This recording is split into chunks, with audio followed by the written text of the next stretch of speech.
মই আহিছোঁ কি ধুনীয়া জামুগুৰিত। এইবোৰ ধুনীয়া ধুনীয়া কটেজ আছে ইয়াতে, চাবলৈ বৰ ভাল, আহিবলৈ বৰ ভাল।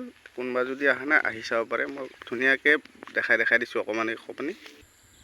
এইখনৰ নাম হ'ল মিক কটেজ,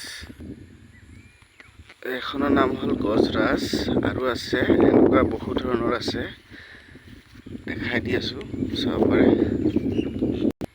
এইখনৰ নাম হ'ল ৰংমন, কিন্তু বহুত এনেকুৱা ধৰণৰ বহুতখিনি আছে, মই আৰু দেখাম। এইখনৰ নাম হৈছে ময়ূৰ, ঠিক আছে। এইখনৰ নাম হৈছে নক্ষত্ৰ, কিন্তু আমি নক্ষত্ৰ থকা নাই, আমি থাকিছোঁ দেখাই আছোঁ। আমি আছিলোঁ বিহুৱাৰ পিছত, নামটো হৈছে ধনেশ বুলি দেখাই আছোঁ। এইবোৰ আমিয়ে হয়।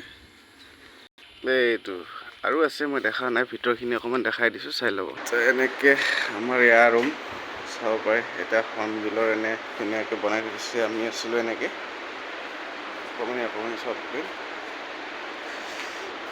কিন্তু এয়া যে বনাইছে ইয়াক সম্পূৰ্ণ বেতৰ হয়।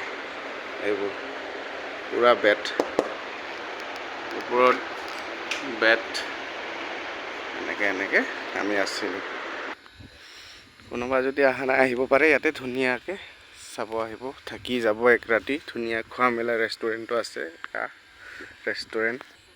এইখন আৰু দুখন আছে, সেই দুখন মই দেখাই দিছোঁ। এয়া ৰংঘৰ লগতে আছে, দেখাই দিছোঁ। এইখন হৈছে কাৰেং, আহি চাব পাৰে এবাৰ চবে, থাকিও যাব পাৰে, কি ধুনীয়া। এইখন হৈছে জয়া। এনেকুৱা বহুত ধৰণৰ বহুত কটেজ আছে, চাব পাৰে। যাক যেনেকুৱা লাগে সুবিধা লাগে সেনেকৈ আহি থাকিব পাৰে।